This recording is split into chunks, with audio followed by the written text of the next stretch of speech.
So let's jump into it. Player on Farmhands is the focus for today's developer Q&A. Alongside that, we have additionals that I would like to cover from that. It's a bit weird calling it a developer Q&A when, of course, we don't really have the developer of the content here. But again, this is kind of where the clash comes in. So I'm going to try and explain everything as we're going. Also, Mod Stu, I'd like to get on stream later on because it would be covered something related to Ninja that he did, and that won't be in the upcoming update, but it's nice to talk about that. So, let us get going. So obviously Player on Farms, for those of you who are aware, courtesy of Game Jam, we had a plan courtesy of the original concept of Mod Raven, which was the Player on Farmhands updates, and it's safe to say it's all kind of changed up a little bit. Yeah, I should have turned loaded screens off. You can blame me for that one. You might also notice something in my chat box you guys haven't seen before, but we'll get to that in just a little bit. It's a little bit of a teaser for that.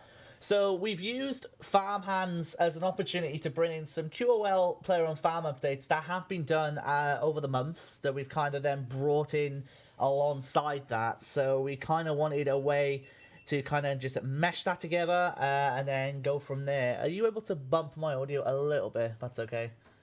Because obviously, I'll be clear if I'm close to the microphone, but I have to kind of go from there. Okay. We should be good now. Okay. So, let us jump into it. You might, of course, notice, this is my accounts taken from the live game, so I thought the best way to replicate this kind of show what we have.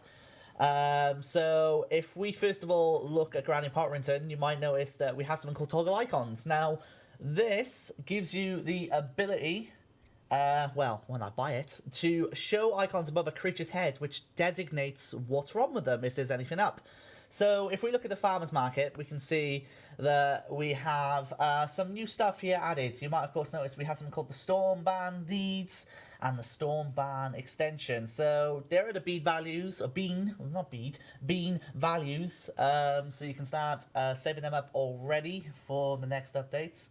And then you might, of course, notice other tabs as we go on as well. The animal tab has not changed as it is. But we have some miscellaneous stuff, which you might notice there is a new addition in regards to the status icons. And as you can see, displays magical icons above the animals to show if they need harvesting or healing. So we also, of course, have the Farmhands tab. So you can kind of see we have these different variations where we have the ability to have this farmhand stop animals growing past adolescence in a small pen. But with that comes a cost. So for each use, we are going to take a couple of beans away. 2 beans, of course, is nothing in the scale of what you can get out of a cell, of course, from an adolescent animal. And you can kind of see what else we have. We have Handy, the Zigomade, Emil, Dorbo, Teensy, Karen, Susan, Kalia, and Adam Anti. I guess. I don't know how you say it. Adamanti. Oh, I see. Adamanti. So these all have different bonuses to go with them. So it's a lot of bean saving to do. So people obviously who do the player on farms every day will have obviously a lot of saving to go with that. Yes, adamantite. Yes, I know there's a pun. I didn't get it until very late. I do apologise. It's actually quite cheap in the scale of things. If you want me to be honest, I thought the beans might be a little bit more for that, but hey, you know, can't really complain for that, right?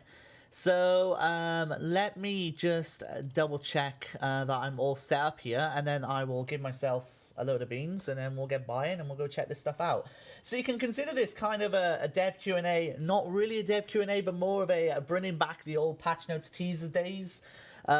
So it's kind of all being thrown into the air due to, of course, meetings and other things along the way, but hopefully it'll pick itself out midway through. So bear with me a moment. The FPS, by the way, is 15 because I've clicked off the client, so I'm trying to make sure the graphics card's not being overworked. So just give me just a moment here, and then I will be good to go. So I just want to make sure that I've got everything set up. But in the meantime, while we wait for that, first of all, how are you all finding the game update that went out yesterday? It was a patch week focused on specific stuff related to Ninja and everything else, but hopefully you're all enjoying it, and, you know, feel free to have a discussion about the update, as it were. So bear with me just a moment. Yes, yes, I know I need beans. By the way, so for people going, why was the OSRS stream streaming this? That was because the PC we used to stream was set up to stream on the OSRS stream. That is a mistake. Yes, and don't worry, that we will get that stream deleted from past broadcasts because obviously that wasn't meant to be there. So apologies for that one. But yeah, a bit of a a bit of a mistake, to say the very least. Yeah, so your ability queue still stores your movement and effects, just returned it to pre-update. So it shouldn't have returned it to pre-update status. It should have just found the middle ground for it in that sense. But well, I mean, for it to go back to what it was is interesting. I don't think it's done that based on what I've seen, but we'll see. Diviner's headpiece, yes, we are aware there is an issue. I can confirm that is bugged already. We are definitely going to be sorting that out, so do not worry about that. Just bear with me a moment here, guys. I'm trying to make sure we're all good. Are you actually setting up the camera? Yes. Oh my god, I don't think they're ready for this. Lordy, lordy, lordy. If GoPro wants to operate. If the GoPro wants to operate, of course. Where's the band? Yeah, we're going to get set up in just a moment, so bear with me. Oh, goodness me.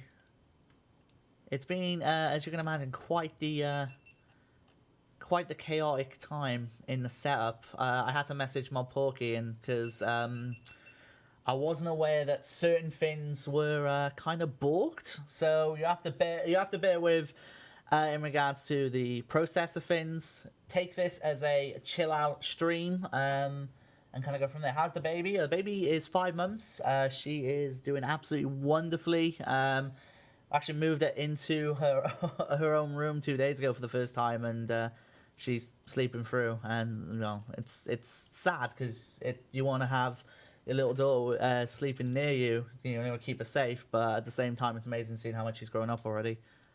Okay. Are you getting there? Just keep going. I'll let you know one.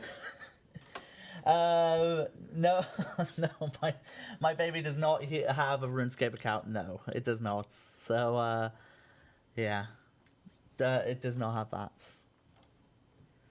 that. They grow fast and not fast enough at the same time, in a sense. But I kind of feel like it's weird to say it's already been 5 months, which I just find absolutely incredible. For me anyway. I just feel like time has absolutely vanished in that sense, and you know, it only feels like yesterday that I was literally celebrating my daughter coming into the world, and here we are, you know, already 5 months in. Right, I think I'm all good. I'm gonna just go with this. If things go a bit iffy, you can blame me for this, but let's kind of go into this. We've got 1 million beans. Yeah, we have quite a lot. So let us start with the status icons. I want to cover this first. So this will be a thing you can toggle with Granny Porrington, and when you toggle it, you can now see I have icons immediately. These icons represent my animal statuses almost off the bat. As you can see, because I've not visited my farm in about 20 plus days, my animals are not in a good state. A lot of them need curing, and the other icon means they need harvesting. So you can see that we have a little icon above here, which is kind of like a sickle. This means that you can now gather the produce, so you'll be able to do that. So you can immediately see when you come to your farm which animals a little bit off, not doing too great, which ones need produce and so on. They're not dead; they just need curing, as you can see. So no, don't worry, they're not dead. My royal dragons aren't doing too great either. But however, Vortigern is cool. Alrighty, so that's the status icons. You can toggle them on. Only 1.5k beans. I think it's a bargain for what they do. Being able to literally see straight away what is up with your animals, I think it's a good thing to have. What? Did you say something, Pokey? I did not say. I'm just clearly imagining things now. Goodness. So if we go into the farmhands, we'll take turns buying these one by one. You hire a small pen babysitter farmhand. You hire. So we'll hire them all. We'll get them all. So the idea of the farmhands is they are helpers that can do tasks on the farm for you. So you can have up to 3 farmhands per pen, but not all farmhands can be allocated to any pen. So the beans per use based on the size of your pen. So if a small pen babysitter kicks in, it will use 2 beans. 5 for medium, and 10 for large. So we'll buy them all, and then we'll have a look at a little looky at how we're going about it. What are you pointing at? You're pointing at. You've only got overexposure, but we are ready to go. Oh well, I guess if you really want to put the camera on, even though it's going to be quite a change, but sure. Are we ready for this? Sure, why not? Okay, so we have, of course, the Farmhands tab. This is where you can see the beans associated. So if we go on it, you can see we have a hiring pool. So this basically allows you to decide a kind of like a job prospect. In a sense, these farmhands are trying to get your services for them. So you can see, we have Dorbo, who's the babysitter. He focuses on large pens. He's really good with young large animals and sleeping, but he can prevent animals going past the adolescent stage, which would be really great for dragons, obviously, because the best the best bean value is for that. So it's very useful to have.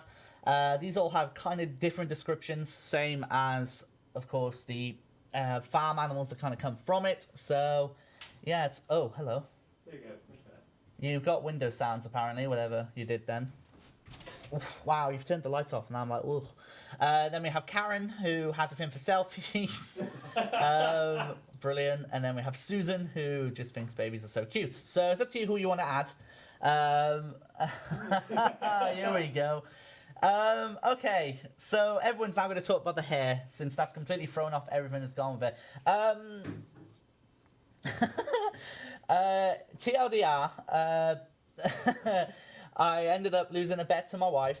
I'm not going to go into any more details other than that. I lost a bet to my wife, and this is now the so-called forfeit as it is. So we're going to deal with it and go from there. But yes, we're going to just roll with it. It's still me, even though, of course, it's a lot different in that sense. Yeah, no, my wig has not flew off. God damn it, people. So yeah, we're gonna assign the farmhand. So we'll set this up, and then we're gonna go from here. So I'm gonna go with Karen and Susan. So these are assigned to one animal each. So you can imagine 3 animals, 3 paddocks. So we go from there, and then that means you can now have a way of essentially keeping those animals adolescents. But for those efficient people that play on farms, they're kind of on point of their timers. They can kind of do that. Of course, you saw that for the large one. That's 10. We want to the medium ones. We are on 5. I quite like Zigomade personally. Magical and Motherly, and of course, it's focused on the medium pen. But as mentioned, some of them can be used in different pools. In this case, I cannot use Susan and Karen because they're already being used. Whereas we have Emil as well as the Zigomade, who can be used specifically for the medium pool. Oh, you guys are so supportive. No, the animals do not die. If you've not played the player on farm content, they'll never die.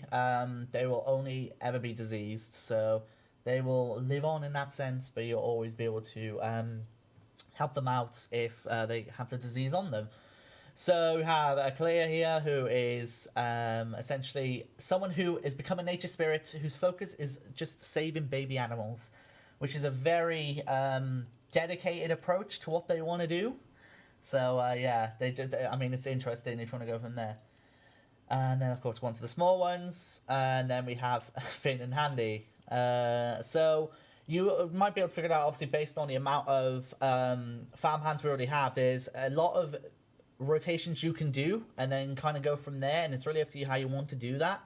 So let's go on to the Storm Barn, shall we? So we buy the deeds to get a Storm Barn. Now, essentially, in essence, the barn is a way of finally transferring some player-owned farm animals into a dedicated barn to stay away, to keep them in there, so you don't have to keep it in your bank anymore.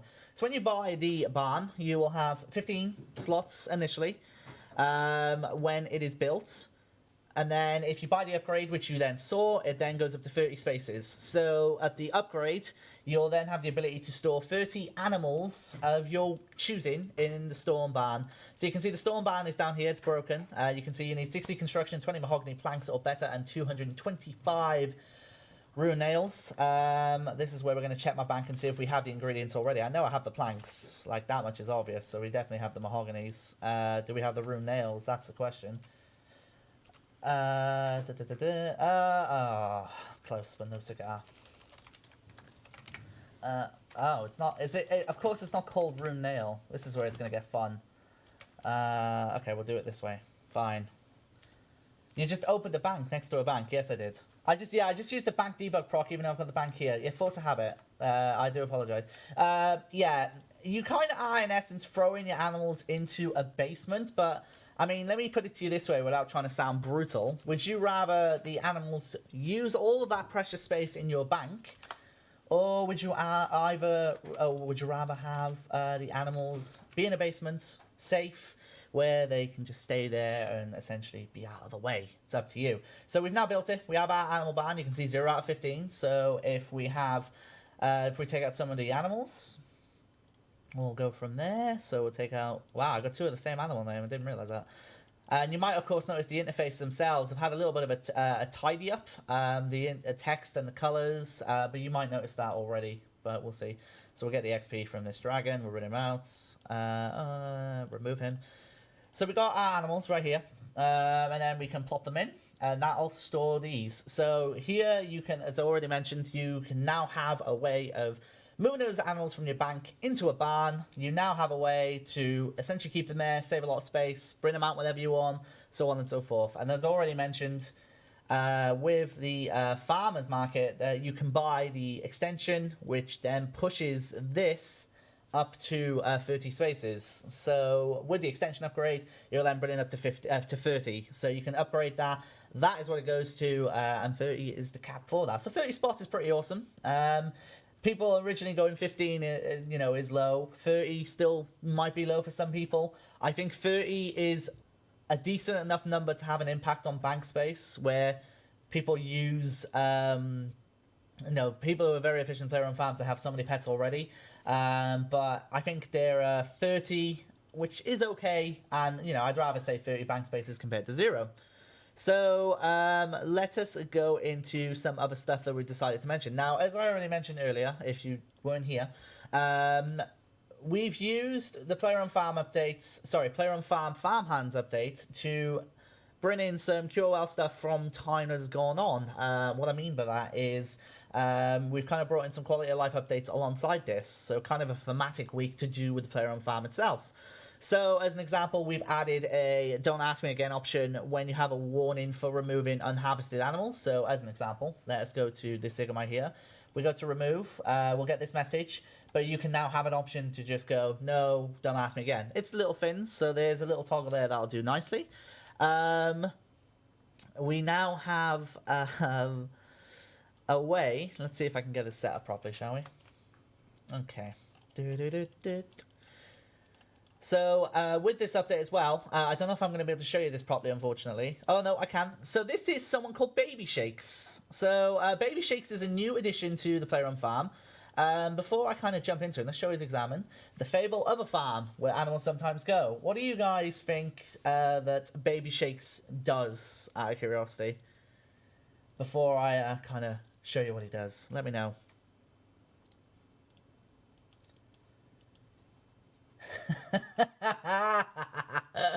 Yes, look at the model, and you people might be able to figure it out. Okay, so let's try something, shall we?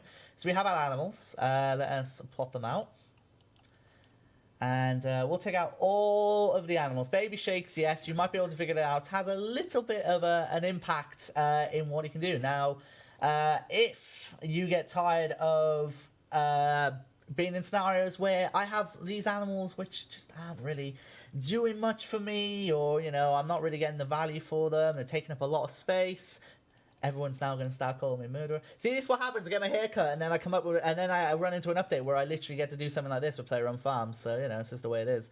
So we'll take out all of these animals. Well, enough of them anyway. Well, we'll take them all out. We've literally cleared out almost all of my pens just to demonstrate this, as is the way it is. Okay, so this is Baby Shakes. Let's talk to Baby Shakes. Baby Shakes asks, ICANN has animals. So let me bring up my backpack here, because I just realized you guys can't really see this. So I'll bring the backpack up here. So, Baby Shakes will take any and all checked animals off your hands in exchange for 10% of their base bean value. This is something that you guys asked for when the update first came out, where you wanted a way to kind of offload animals, i.e. trash animals, as it were, from the player on farm and go from there. So you can decide to give all of your held animals to Baby Shakes, offer the animals to him one at a time, or just back away slowly. We'll do one at a time. And we'll kind of go from there. So you can kind of see the difference. So this is where Baby Shakes gives me offer to sell for 24, whereas if we go to the Chinchompa Collector, we can sell it for 169. This is just an example, but what I'm expecting people to do is use that on the rabbits, or rabbits, I should say, but we'll see. So we can offer them one at a time. Yes.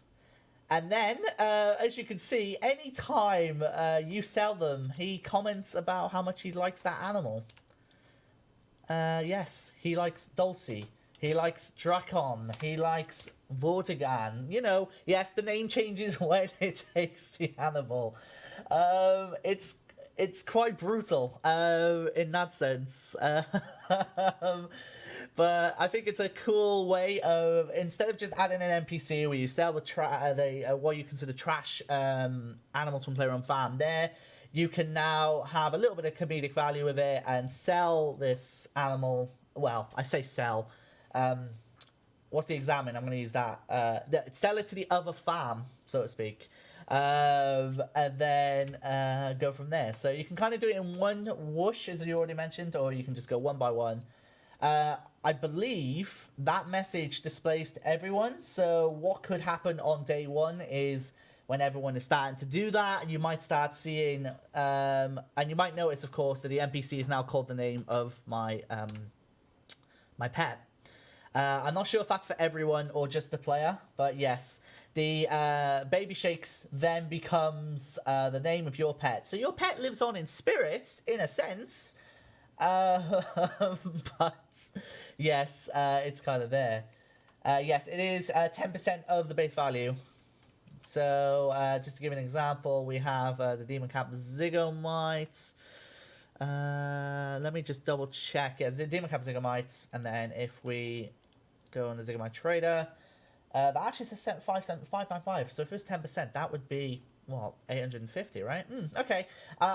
It says 10% here, so I will double check to be sure. There might be specifics here.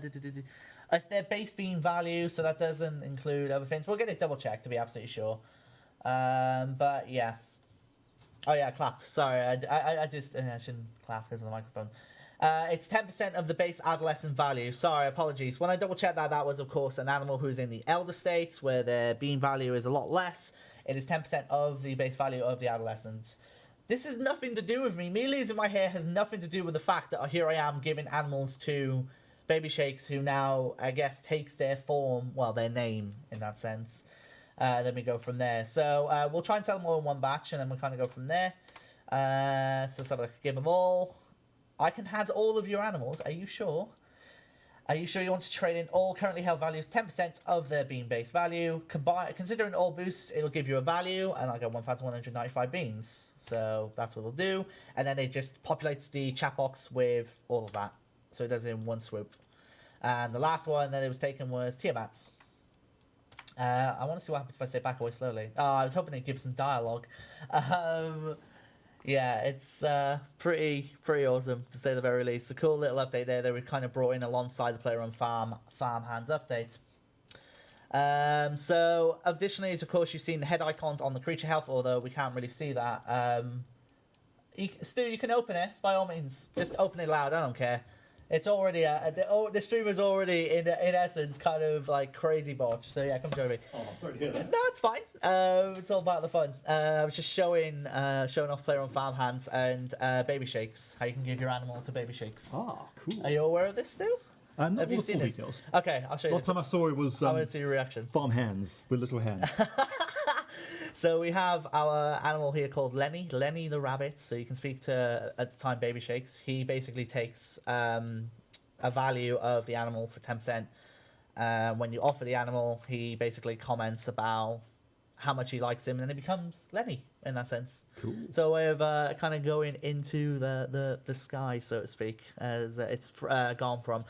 Some other things I want to mention: shiny animals now count as a wildcard for trait requests when you sell them to the player-on farm NPCs.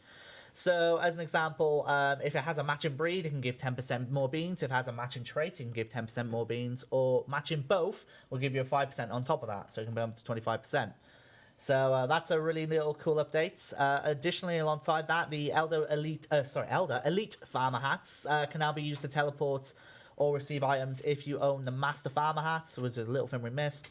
And additionally, for you absolutely dedicated, unbelievable people who want to finish off your player-owned farm collection log, we have something for you. If you speak to Sam on the updates and you have everything complete, you will unlock the title called Old MC, Old Muck, as you might be able to figure it out. If more animals are added to the player-owned farm breeding log, then as you can see in the chat message, that title will be taken away. But this is a way of rewarding those people who have been dedicated and smashed out their entire breeding log as a way of saying thank you for that. So it's pretty awesome. How far are you on your breeding log, Stu? About 80%, I think. Oh. Mostly got dragons and yaks left. Oh wow, you got actually quite a decent one. You left a really decent one. Yeah, for I've been last. working my way through in a linear fashion. Oh, you've been going top to bottom. Money, yeah. That's really that's what I've gone dragons, zigamites, chinchompas. I've had no rotation to mine whatsoever. So yeah. What is it with this PC? The PC over there that has Windows noises. Seriously, can we just like, pain in the butt. Anyway, so that I try in a summary as best as possible. We'll hopefully summarize what we got coming to player on Farmhands updates. So we have the farmhands who will watch over your pens and make sure that they go to adolescence and don't go any higher. We have the storm ban if you want to store up to 15 or 30 animals from your bank, so a way of saving space. And then we have the additional QoL fixes that come alongside that. So you have dialogue options, of course, for each person. You can check how they're doing with each farmhand. But yes, there's some really cool stuff, so hopefully you're all excited for that. Now, as I mentioned, it's been not really a dev Q&A for the first half due to meetings and other things that are going on, but now Stu's managed to come out of the meeting. We have Stu alongside me. We're going to be covering something you started Game Jam, if I remember correctly. Is that correct? Was it in Game Jam or kind of a... Started in Tap and then did a bit of work on it on Cool. Game Jam at one stage. Porky, can we go to full screen webcam for a moment, if that's okay? Because we need to get Stu's magic world up so we can let him take the wheel, so to speak. So there we go. Yikes! Look at that hair. Wow. Anyway, I'll let you take the wheel, sir. Cool. Thank you very much. And then we'll kind of go from there. But we wanted to use this as an opportunity to kind of show Ninja stuff. So we have the Player on Farm updates coming out next week. But then, of course, we have the upcoming stuff from you, Stu, which I'm very excited for. Oh, I know why it's doing that. It's fine. We have nothing to worry about, which I'm very excited for. So, in essence, if you kind of summarize what we're kind of expecting here, then I guess we'll kind of showcase it when we log in. Sure. So, first of all, you're getting a new quest based around cheesecake. And on top of that, also some quality of life improvements to the quest list. So adding in additional types of sorting and some additional information on the overview screen just to make quest a little bit more accessible. Cool. Right. Stu, do you want to use your account? Sure thing. Oh, yes, of course. Sorry, Porky, can we turn on the left microphone, please? So Stu I could... can't hear me, sorry. Yeah, no, it's... Can I get this closer? Yeah, it's already on. Okay. Can we bump it up a little bit? I did. Cool, Okay. Thank you. Okay, we might be able to hear him now. So let's double check. Stu, go for it, Stu. Okay, hopefully you can hear me better now. I'm usually pointing this way, so I don't have to pick it up at all. I can try shifting over a bit. Am I still on screen? Yeah. How about You that? are, but then you relied on me to Yeah, show. but I can't reach. I mean, I can try. I Yeah. can try. There to we do go. it, It's not going to be very complicated. Okay. So, Move the microphone just in between the two of you. yeah, let's try moving the What goalposts. could go wrong? What could go wrong? There we go. Yeah, go on. There we go. Sorry about no doubt horrible screeching that's happening to your ears right now. There we go. There you go. Okay, great. Now I'm probably blowing your head off, but there we go. It's fine. Cool. Right, so on the quest list. So first of all, here's the overview screen for the new quests. You get some spoilers there as to what the requirements are and so on. And on top of that, notice a couple of additional details here. The length of quests are shown now, whether it's a member or free quest, because weirdly enough, we never actually listed that, and whether the quest is recommended. So there's this tick box over here, and it filters out non-recommended You've quests. not done Cook's Assistant, Stu? What is this? Oh, this is a brand new account that I made up. So unfortunately, just got the sea of red right now. Yeah, that's fine. So on the couple more on the overview screen as we add some things in here, you notice also that the year of the quests is there as well, because there's a new sort for by year. We also have a sort by area now. So, for example, say you're a new player and you start in Lumbridge, you want to know which quests can I do? Well, okay, I'll filter down to the ones I can currently complete, and I can go start all these quests in this local area. There's a few more listed here as well. So we can now sort by combat difficulty. So these are all the quests I can do that don't have any combat in them at all, and then it'll go up by combat level. So if you want to see which ones have the highest combat level in the game, mostly 6th age quests. Interesting. The Mightyfall, obviously a little bit more. I mean, if you click on Mightyfall, we can see when it's released. This is great because I don't have to go Mightyfall released in. You can click on it and see it. I mean, that's so cool. Also, change. People aren't always aware of this, but you can actually click on the requirements under here. They're interactive now, so you can move your way through. That's already live. But yeah, that was a ninja fix, if I remember correctly. That's not always obvious. Yeah, Mod Doctors did that for us. Yeah. Really cool. We're also listing the quest series as well. So in this case, it's part of the endgame series, which the number is, and which age it's in. So if people are confused whether it's 5th age, 6th age, whatever, the information's in there as well. On that note, look at all the filters we have. So before we only had very basic filters, right? So in essence, if we look at this before we dive in, you've essentially gone into the core of what we call quest structing and basically like tore apart and revamped it, and now it's allowed you to do stuff like this, right? Yeah, exactly. Added on, basically reorganized the data there so that we can tag them with information a bit more easily and filter it in a different way. I absolutely love we have a release date one. I think that's so cool. So that's quite handy. So look at that. That's so awesome. If you come back as a player who was gone away for a while and you're returning, hey, here's all the most recent quests in the order that came out. Or if you want to start right at the very beginning and do Cook's Assistant, well, you can do it in. So you could literally like try and do it in chronological order if you really wanted to. That'd be awesome. Yeah. Now, Ages is already live. You've got 5th, ambiguous, and 6th age, but in live, they're currently in alphabetical order under that. Since we now have a way to sort by release date and month, this is now sorted by release date within here. So you can do all of the 5th age quests in the order that they're released and see the most recent 5th age quest for Pieces of Hate. As a note, for people pointing out the message in the chat box about Vic, no, he's not staying until June. That was an original bug that went live in an update that was fixed. So Stu's stream that we're on is a little bit outdated and doesn't have that fix in yet. Don't worry. I say don't worry. You'd all want to hope that and wish they would stay there until June the 18th, but no, that is not the case. So just as a heads up there. Some people have mentioned how could it be combat level 200 plus when 138 is max. So. So this is by the combat level of the NPCs that you're fighting. I see. Okay. Now some of them have scaled and there's ones for level scaling in there as well, and sometimes we can force a particular combat level on there regardless of what the stats actually are. Some of them. They're cheating. So that's why, for example, Noah's Requiem is so high up, because it has this override to make it a ridiculously high combat level. But still, it's at least give you some guidance as to how difficult things are likely to be. Someone mentioned in the chat whether there's going to be a sort by quest series. Yes, we've got one of those for you. So that's awesome. If you wanted, for example, to Plague's End and unlock Elf City, path, we'll have you in that order. So that should make it a lot easier to work out where you are in there. And as I say, the quest's number is listed here as well, so that should make it a lot easier. I love the ambiguous, by the way. That's awesome. Yeah. Like, very ambiguous and stuff like that. Yeah, well, but for ones where it doesn't matter whether it's 5th age or 6th age, you could do it in either. It's not going to be any confusing continuity. We have that different one there. And then the last one is timeline. So this is based on a suggestion from a player, Robo Hobo. He did this linear timeline of quests. And so are these like kinds of so you're the hero in these kind of quests?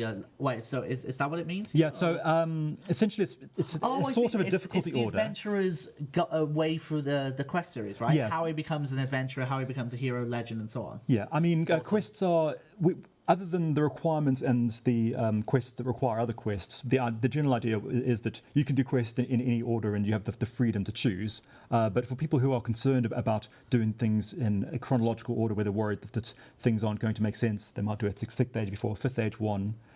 These are sorting it in roughly what we can consider to be a linear order through all quests, based on taking the age and the difficulty and various other tiering and weighting them, and then breaking it up by certain goals. So the champion category is about getting up to the point where you can enter the Champions Guild. You've done Dragon Slayer, and then there's one for the Heroes Guild and for the Legends Guilds. They're kind of a way of progressing upwards, and then you get on. I absolutely love this because, in a sense, the hero has like a canon path from start to finish. Like how obviously we end, of course, on the World Guardian, and then we have everything that goes on. I think that's absolutely amazing. Like how the World Wake starts that, and then we go from there. That's seriously, it's so good. That's awesome. Thank you. So that's generated programmatically rather than being something that's we've picked it out in a certain order. So it may be that there are some outliers here and there. So it'll be interesting to see how somebody getting on will do this. Go in and switch and change, I presume? Basically, because it's done programmatically, there's a certain set of logic that I use to define what order to sort them by. So if it turns out that there's some strangeness, then I can put in additional properties to tune it further. Awesome. What other drop downs we got, or filters, should I say? I think that's all of them. So the new ones are timeline, series, release date, combat difficulty, area, and then the other ones are release but with some tuning. Awesome. I mean, so the reason why I wanted to show this is because Stu, at the time he did this, was in the Ninja team, and also with a massive shout out to Ninja in that sense, because from that we've been able to get the player on Farmhands update completed from Game Jam alongside the QoL updates alongside that. And then we have this. Is this releasing with the new quest? That's right. Is that the goal? The Cheesecake Quest, whatever they call it, I've forgotten. Chef's Assistant? I don't know. Yes. Yeah. So that will be the first quest released with this improved quest systems foundation. And I believe we're going to modify the Elite Dungeon. Is that even talked about? Never mind. I'm not going to spoil things I might not know about. So if I look at this and so how does recommended work out of curiosity? So that's just a tag that we put on individual quests to determine whether they're recommended or not. So the idea there was that there are some quests that are kind of old and a bit dated and don't necessarily meet our golden guidelines. We wouldn't want someone starting the game right away playing Claren's Little Helper or something like that. So that's a way that we can essentially hide away ones that aren't quite up to our most recent standards. But pretty much everything that's released since about 2010 or so is recommended. Yeah, so as an FYI, what Stu meant was in relation to Elite Dungeon 1 and Elite Dungeon 2 and Elite Dungeon 3 not needing requirements anymore. Just thought I'd make that very clear. Okay, right. So just as a heads up, you're okay. Okay. In short, if you guys don't know, Elite Dungeon 1, Elite Dungeon 2, Elite Dungeon 3, in the current path we have, Elite Dungeon 1, you have to complete to then get to Elite Dungeon 2, theoretically to then get into Elite Dungeon 3. When the update comes out, you don't have to do it anymore. You can go straight to number 3. So, yeah, you're okay. Just thought I'd clear that up. I'm hyped for this because, this is something we're doing really well, and I don't want to toot our own horn, but I think what we're doing a lot better is we're finding these main updates, and then we're trying to find things to consolidate them. Instead of just releasing a quest, that's it. We're then releasing a revamp to the quest system along these additional changes, which then add to that and kind of make it more of an update that goes with that. Player on Farmhands, we could have released with that in the barn, it would go down well. But alongside that, we've got the quality of life stuff, tile for the dedicated player on farm people, the status icons, everything else that goes with that. And I think that this is something I think we're doing an incredible job with, for sure. So we definitely need to keep that up. I think we're doing very, very well with that. So if you missed Stu's quest bit, in short, he has done something which will go out with the Cheesecake Quest update, where you will be able to have certain new filters that didn't exist until now. Stuff like your release date, stuff like your series, and you'll be able to go about any way you want. If you want to go from the quest from start to finish from 2001 all the way to 2019, you can do that. If you want to go from the series of Ariane right down to the Vampire series, you can. It's really up to you. So yeah, these are the different scenarios that go with it, but also I think what should be mentioned as a heads up, not really player facing, but what it means for devs is that it makes it a lot easier to kind of make a quest system, right? Yeah, I was asked to understate this, but effectively, most of the work that I actually did, 90% of it was reworking the system's underlying quests to try and make them easier to plug into in the future. Yeah, I mean, it just, and you know, when the time comes to do more quests, I think having that as a thing does help a lot. I should emphasize that time taken off is like half a day's worth of work out of that, like the four to 6 months it takes to build a quest. Yeah, so. You know, writing and stuff like that. Yeah. But you know, it's all about the. Out of curiosity, what will be the default drop down when you come onto this menu? I believe it still defaults to free members. It will default to free members. Yeah. Oh, okay, fair enough. I'd love it if there was a way you could have a default, so I could just go on it. But, is there one you feel would be a more appropriate default? What do you think, guys, in the chat? Well, if you would have a default drop down in the quests menu, what would you reckon it would be? We'll see what everyone says. There's no real delay on the stream, so it should be pretty instant. Free members, someone, release date, chronological, progress completed. So one of each series. So far. Oh my lord. Yeah, this is great though. So the fact that there's so many different answers is good, because it means that we have all these different variations that we can appeal to. But yeah, I think free members is the wisest one, because obviously for free-to-play players trying to get into the quests, they can kind of go from there. Whereas if a free-to-play player first came into the game and then they opened up and they saw release date, they'd be like, oh cool, how do I jump into this? And then they find out, okay, this is free, all these are free, but then if I go into another quest, that's members, and if they don't associate the members icon, it could confuse them. So yeah, the results are really spread at the moment. I think I'm gonna have to go through the log afterwards and count them each one up and see if there is a final definitive answer. Awesome. Well, I think apart from that, everyone, as I already mentioned, yes, the window. I don't know why the window sound happens, everyone. I'm so sorry. But yeah, apart from that, I think as a dev Q&A where we kind of had to improvise due to changes that happened, I do apologize for that. Normally, we give it the couch segment and so on. We've had stream team members fall ill. We've had to kind of improvise the sound, but I wanted to make sure we had some sort of stream today compared to having absolutely nothing at all, because I feel like we always should have something to talk about to get you guys excited for. So yeah, I think that's something that's very important to do. And obviously, again, Stu, thank you for actually finding the time based on everything that's going on, like meeting wise, to try and come down here as well. Oh, you're very welcome. I'm really pleased to get this out there. I hope you guys enjoy it. So yeah, you can look out for that with the Cheesecake update, and then of course we have Player on Farmhands update releasing next week alongside the QoL updates alongside that as well. So thank you so much everyone for joining us. A bit of a not the full hour stream, but hopefully you've appreciated all the same. As always, I'll highlight RuneScape after the stream is over. But apart from that, it's time to say take care and have a good one.